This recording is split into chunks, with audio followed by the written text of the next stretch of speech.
Neam din neamul și din neamul meu n-a ajuns vreodată. Hai că ne-a lovit curiozitatea grav. Intens monitorizat de poliție, după numeroase controale de securitate am... Mă simt ca în Wukong. Mâncare care am costat în jur de 30 ceva de lei, hai așoază-te când e rușine. Are cu multe arome, uite, și asta așa cu aromă de ceapă. Atât de diferit este totul. Chiar este o cu totul altă țară, altă structură, alți oameni, alt orice.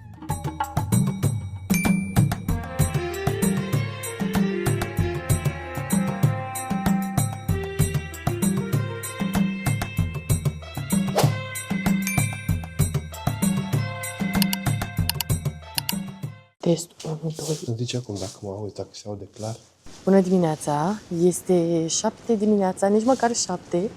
Mergem către turul nostru să vizităm orașul interzis astăzi și vreau să vă arăt puțin cum arată cartierul unde stăm. Suntem localizați super central. Nici nu știu cum să încep acest vlog, pentru că am atât de multe să vă zic și am filmat atât de puțin ieri pentru că am fost atât de obosiți. Nu știu cum să încep. Stați puțin. Doamne, cum arată, nu-mi vine să cred. Îmi vine să zic că arată atât de chinezesc totul. Oh! Oh! Wow! Vai, more, primul nostru contact pe lumină cu orice înseamnă un oraș chinezesc. Incredibil. Am mai fost în cum cartier arată. chinezesc din Bangkok, din Haga, dar să fii direct aici la ei acasă e altceva. E. Wow! Deci am multe să vă zic, dar planul pe astăzi. Explorăm Beijingul prima oară cu un tur, cu un ghid care o să ne ducă prin orașul interzis. Ulterior o să trecem în revistă cele mai importante atracții turistice. Nu cred. Doamne, mor! Și uite, are și o simbolistică, vezi? Da. Și doar de-astea canale de canalizare. Guri de canalizare. Capace de canal. Da. Și leșin. Și ia, călcăm pe el, ce șmecher. Doamne, ce frumos e. Uite, făm și mie o poză aici. Mi-a suflat cineva în cască faptul că suntem în întârziere și că trebuie să ne mișcăm repede. Nu dăm nume că se supără Andrei. Uite! Doamne, ce frumos e! Hai, ce-mi place că nu-s matinali. Deci vă zic, sunt atât de multe chestii din astea, gen jucării, așa. Toată lumea are câte un breloc mic, drăguț, atașat la motoretă, la... Ce e aici? Ce tare e! Hai!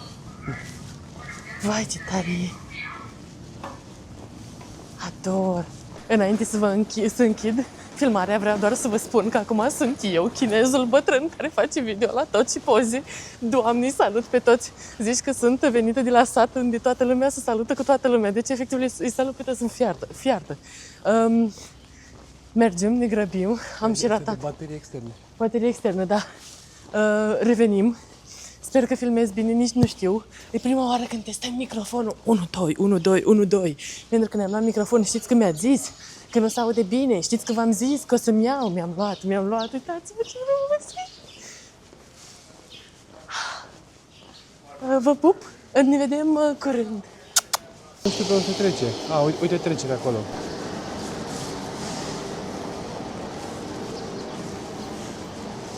Mamă, dar cum arată așa pustiu. Trecem și pe lângă Hutongs. De jumătate de oră tot ne plimbăm. Este foarte, dar foarte extins. Este superb. Chiar peste tot găsești un colț din ăsta super chinezesc, super autentic. Oamenii toți îi vezi așa cum merg ei cu trășcănețele lor, cu tot felul de animeuri și sunt foarte drăguți. Mamă, e superbă. Ne-am întâlnit cu cei de la ghid, dar mai așteptăm pe cineva. Vreau să vă zic că am găsit o cafeluță aici la restaurant. E super, super frumos. Arată minunat. Doamne! Da, am fi putut sigur să mâncăm. Mergem repede în orașul interzis. Acum ne pregătim să intrăm. Vă salutăm din cea mai mare piață publică din întreaga lume. Este vorba despre piața Tiananmen și e un sentiment bizar, mixt, dar mă bucur din suflet. Spre bizar. Bizar. Ne aflăm în locul cel mai cunoscut, important pentru chinezi, care este supravegheat din toate unghiurile și este intens monitorizat de poliție. După numeroase controale de securitate am reușit să ajungem în acest loc, un loc foarte, foarte important, unde s-au întâmplat foarte multe lucruri, dar pentru că sunt atât de mulți ochi în jur, aș prefera să vă zic ulterior aceste povești și aștept leacă să plecăm. Da. Adică, dar avem mai apoi de vizitat orașul interzis, care era denumit pe timpuri și orașul purpuriu interzis, locul în care nu puteai să intri dacă nu făceai parte din familia regală. O să fiu foarte sinceră cu voi, aici mi-a fost frică. A fost singurul loc din China în care am simțit frică.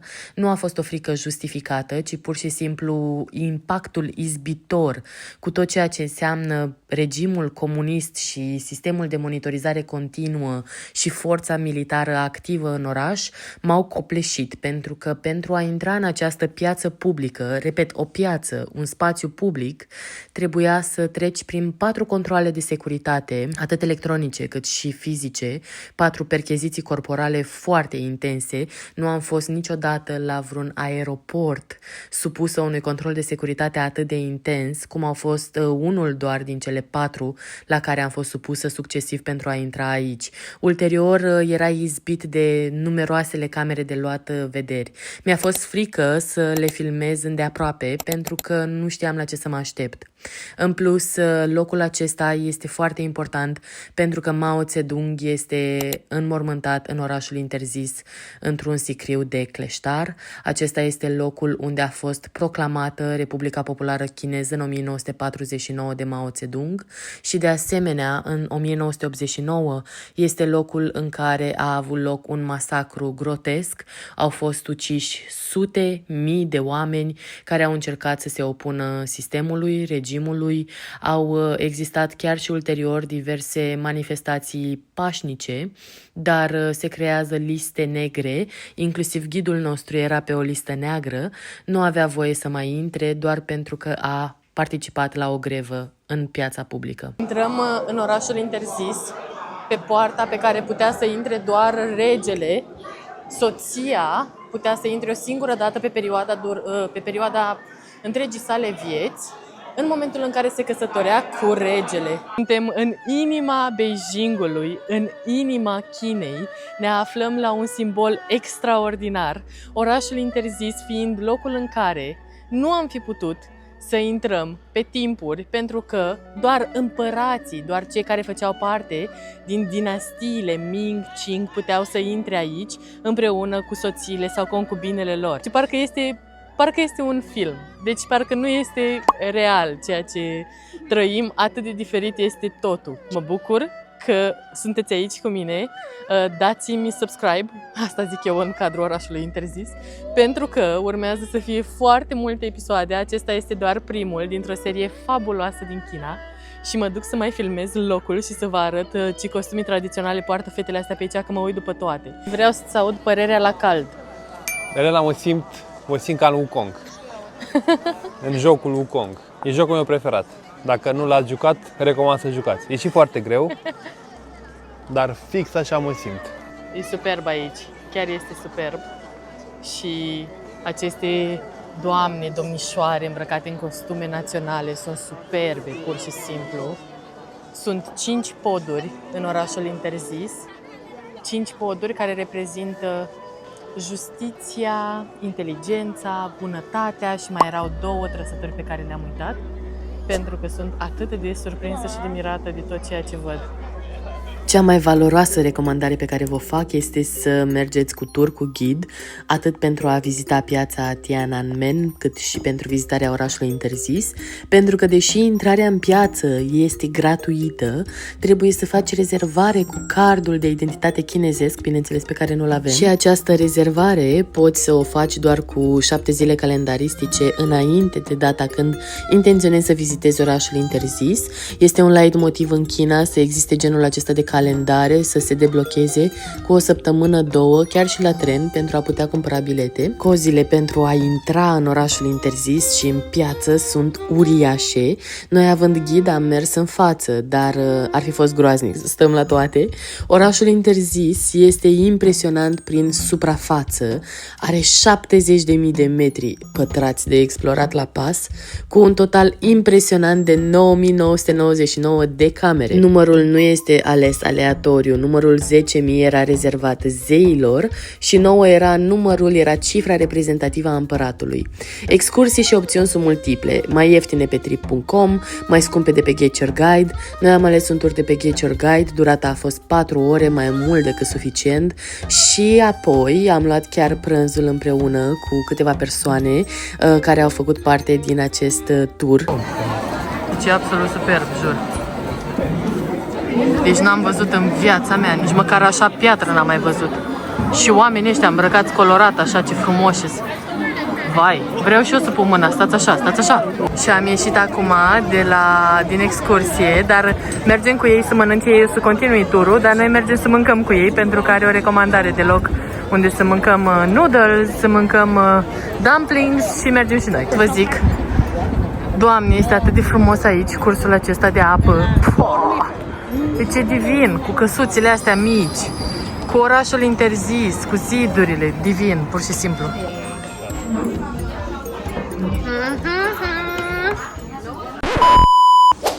Cele mai mari surprize vin chiar atunci când nu te aștepți.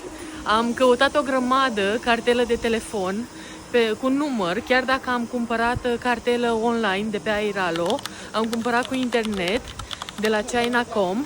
Este nevoie să ai și număr de telefon chinez, pentru că altfel nu poți să-ți activezi principalele aplicații, inclusiv AMAP sau WeChat. Ai nevoie de număr de telefon și chiar ai nevoie, sincer, de un număr de telefon chinez, dar ca să-l obții, nu poți să-l comanzi de dinainte, așa cum am făcut noi cu aplicația respectivă, prin care am cumpărat doar internet, practic. A mers foarte bine internetul, dar nu aveam cartelă cu număr de telefon. Și am mers la China Mobile și vreau să vă spun că a stat, ne-a autentificat, bineînțeles, totul cu Google Translate, nimeni nu vorbește engleză, dar cu o răbdare și așa cum să vă spun, o înțelegere și să ne spună pașii, să aștepte autorizarea, pentru că trebuie să primești autorizare de la stat ca să ne dea cartelă cu număr de telefon chinez. Ne-a explicat tot procesul. Am cumpărat și baterie externă. De ce? Pentru că dacă nu ai bateria externă cu semnul KKK, nu poți să treci, adică îți aruncă bateria externă. Și astăzi, pentru că știam că o să ne arunce bateria externă la controlul de securitate de la orașul interzis, am lăsat-o acasă. Dar tu aici în China, dacă nu ai telefon cu baterie, nu poți să faci nimic. Deci nu ai...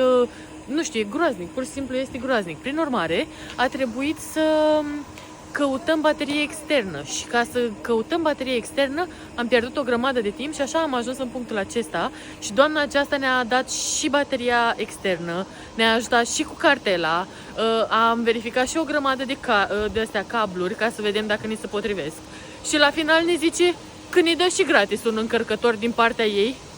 Dar așa cu o bunătate, doar pentru că îl deschisese, îl încercase și probabil nu mai putea să-l revândă.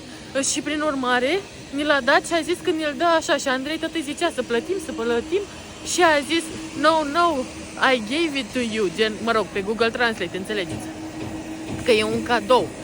Și nu știu, așa m-a atins faptul că s-a comportat atât de frumos cu noi și sincer chiar toți se comportă frumos.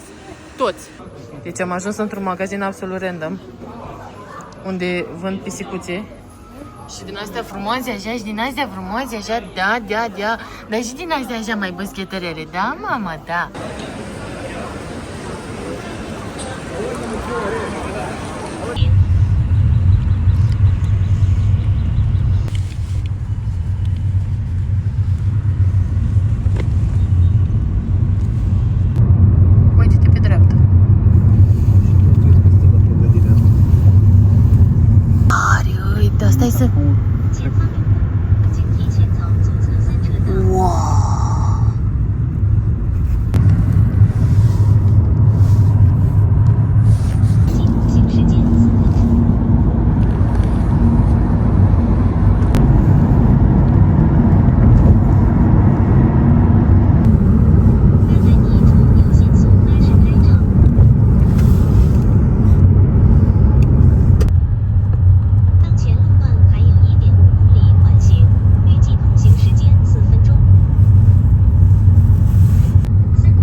Avem și asta. Băgat aici. Uite. Mai avem 12 minute. Am găsit și horoscopul.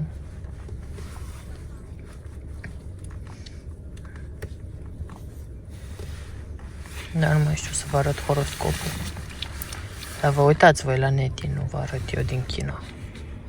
Am ajuns la templul, cum se cheamă, frate? Heaven's Gate, templul Raiului. Și este închis. E aproape ora 5. Dar am intrat în parcul de dinaintea templului și am plătit, nu știu, 5 lei de persoană ca să intrăm, ceva de genul. 6. Și acum mergem măcar un pic să ne plimbăm pe aici, să vedem ce mai vedem. Și după aia mai am eu un viewpoint la care la fel am ajuns cam târziu, dar mă rog, asta e, am ajuns. Acolo este templul cerurilor, raiului. Doamne, cum n-am ajuns la el. Dar a zis Andrei ceva foarte mare și foarte adevărat. Deși am avut acel ocol neprevăzut pentru a cumpăra cartelă, pentru a cumpăra baterie, ne-am dat seama că faptul că am avut acea experiență umană foarte plăcută cu acea femeie care ne-a ajutat foarte mult, ne-a făcut să ne îmbogățim experiența față de China cu adevărat, în cel mai real mod. Și la urma urmei asta e important. Faptul că noi de aici și după ziua de astăzi plecăm cu experiența aceasta pozitivă, că sunt chinezii niște oameni foarte ok. Chiar sunt. Acum, na, unii sunt mai săraci cu duhul, te înțelegi mai greu cu ei, nu zic. Dar sunt extrem de treabă toți. Frumos. Foarte frumos. Programul este până la 5. Vreau să vă zic atunci când se lasă soarele și apune. Gata, s-a terminat. Deci e un frig. Eu n-am cuvinte. Dar ziua e cald. 15 grade. Noaptea câteodată chiar 0.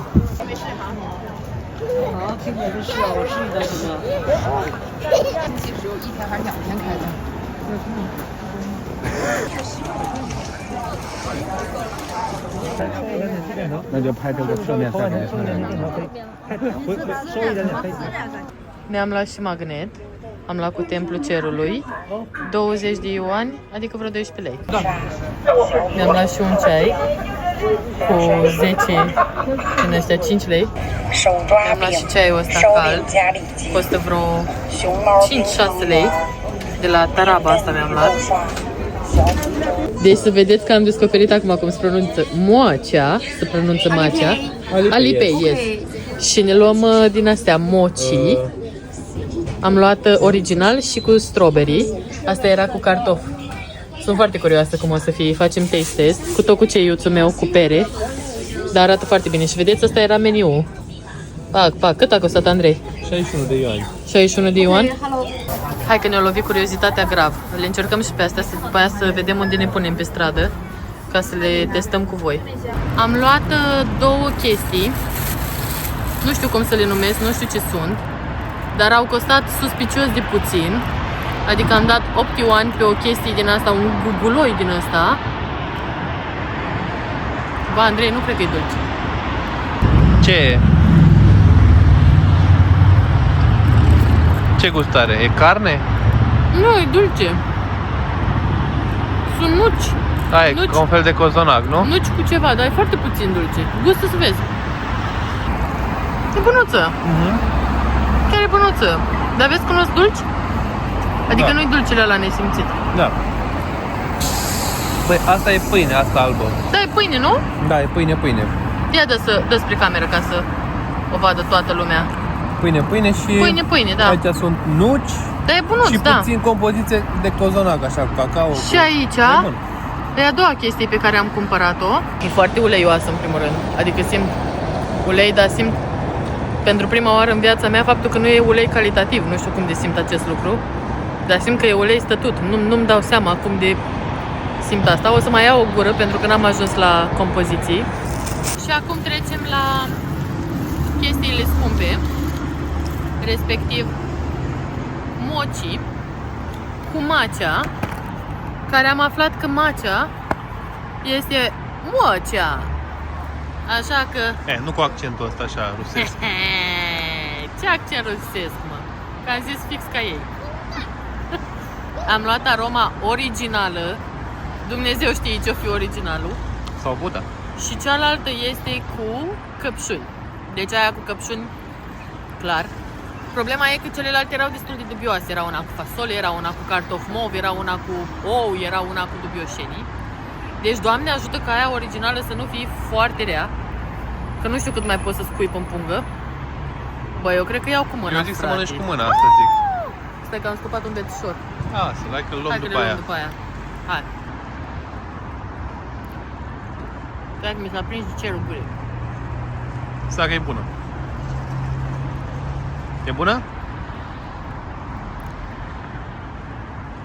Bă, nu-mi dau seama, nu e dulce, frate. Adică eu înțeleg că trebuie sănătos, da. Nu pun nici sare, nici zahăr la nimic, adică... Nu știu ce îi, nu știu... Poate are o mică aromă de ceva, dar gen... Foarte puțin. O aromă foarte mică. Și asta e cu căpșuni. Au costat 60 de ioane, adică vreo 45. Nu, 40 de lei. E mai bună? Da. Deci am ajuns în Kianmen Hutongs. Și dacă nu vă spune nimic cuvântul Hutong, vă înțeleg. Sunt aceste case gri și micuțe. Astea erau casele lor de pe timpuri. Sunt străzi și cartiere întregi cu căsuțe de genul ăsta, Hutongs. Mergem spre casă ușor, ușor. Mai avem o oprire, dar aproape de casa noastră. Un street food. Că nu mi-a ajuns cât am scuipat în pungă, vreau să mai încerc. Ce avem noi aici? Tu vezi că se bazează, acum îmi dau seama. Îl iei și plătești, nu trebuie să stea nimeni aici. Da. LOL. Sunt camere. Da. Și uite camera acolo. Unde? Acolo. Da. Ce tare. Și ne plimbăm prin Hutongs. Comparativ cu alte țări unde vezi așa, nu știu, apă pe jos, deși nu a plouat, aici nu miroase apa asta. Deloc. Și Nu miros străzile. Nici o stradă. Nu miros oamenii. Când visezi Un o țară, cățăluș din asta. Spuneți voi că nu sunt frumoase hutongurile. Au și cățăluși din ăștia. E foarte sigur. Mergem la Wang Fujian Street Food. Toată strada asta este plină de mâncare. Mă așteptam să fie mai animată, dar poate va fi mai animată ulterior, cine știe. Așa, da, am ajuns pe strada așa cum o vizualizam eu. Trebuia să trecem un pic de zona aia shady. Și acum am ajuns frumos la o străduță. Ia uitați ce frumos. Luminată, turnuleți, pagodele. Ia uite ce frumoasă e pagoda asta. Chiar îmi place aici. Avem 40 de minute de plimbare pe care o să le dedicăm acestui loc pe drumul spre casă. Zim că încolo e casa noastră.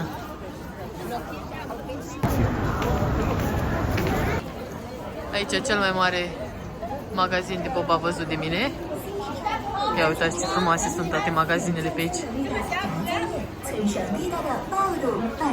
Cute. Cute, da.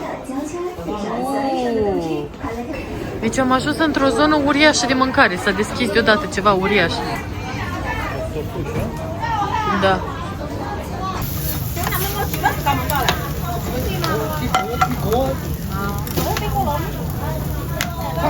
Urmează să mâncăm două porții de mâncare care au costat în jur de 30 ceva de lei. Hai, așează-te când e rușine. Poftă bună! Și au venit porția de noodles. Am luat cu varză și cu porc, ăsta cred că este. Și am mai luat și niște orez prăjit cu puiuț. Deci v-am zis, ambele feluri de mâncare, 30 ceva de lei. Ai găsit linguri? Doamne ajută! Foarte bine! Mă pare super tare că nimic nu miroase. Adică nu există cum era, de exemplu, în Thailanda, unde am fost și miroseau foarte multe lucruri. Aici miroase foarte bine. Thank you! Miroase foarte bine. Ia să vedem. Nu că nu miroase, miroase foarte bine. Aici e puiuțul cu cări. Vezi că abia l-o luat de pe foc, să nu te frici. Deci, 30 de lei mâncarea asta, a? Da. Asta îmi zici tu mie. Acum, după această cină delicioasă de 30 de lei amândoi, ne luăm niște Black Sugar Pearl Milk Tea cu boba și asta cu mango pomelo. Să vedem cum o să fie. Prima oară în viața mea când văd stinky tofu. Stinky tofu. Am auzit la TV de stinky tofu. Leșin. Ăsta chiar e cel mai bun boba pe care l-am băut vreodată. N-are nicio treabă cu ce avem noi în România. Este cu mango și pomelo, dar parcă are bucăți de fruct. Deci este super bun, nu e deloc artificial, e excelent. Foarte viu orașul, uitați cum arată. Spectaculos, așa, foarte luminat, foarte... Nu știu, e senzațional, pur și simplu. Uite ce fain e pe aici. Acum așa arată rațele, dar și când le mănâncă toată ziua, bună ziua. Mamă, ce-mi place asta cum arată. Nu? Asta mi se pare top. Mamă, ce frumoasă e. Am încercat struguri din ăsta pe băț cu zahăr și m-am așteptat să fie o mare țeapă și este foarte bun. Am dat cam 10 lei pe el. Bun, vrei să încerci și tu? Ieri am încercat chestii dubioase și am încercat și asta. Și am descoperit că acesta este un ou vidat. Uite, are cu multe arome. Uite. Stai așa un pic, că era zoom. Dă de nu. Are cu multe arome, uite, și asta așa cu Oh. o aromă de ceapă. Deci sunt ouă vidate. Nu pot să vă explic, nu. Deci asta nu. Am luat taxi pentru că suntem foarte obosiți. Abia există în această mașină. Ce mi-a pocnit ceva la coloane, dar așa bine, știi, când se relaxează. Andrei, tu vrei să zici ceva? Am luat o mașină, am zis să încercăm și pentru tele în plus, un premium XXL și cred că este un Buick, am văzut. Bună dimineața! Este 5 dimineața și am uitat să filmez încheierea la vlogul de aseară. Vlogul s-a încheiat. Vă mulțumesc foarte mult că v-ați uitat. Prima zi în China a fost o totală surpriză. Nu uitați să mergeți să vizionați următorul episod, adică cel pentru care mă pregătesc acum, despre Marele Zid Chinezesc și despre Palatul de Vară, reședința temporară a împăraților, unde se duceau să răcorească vara, probabil pentru că aveau lac acolo și era mult mai frumos, era mult mai fain să stai acolo decât în orașul interzis, unde erau camere și asfalt. Bine, probabil că era și pământ. Pe vremea aia nu doar asfalt. Nu cred că aveau asfalt. Trecând peste asta, ne vedem în vlogul următor. Vă pup!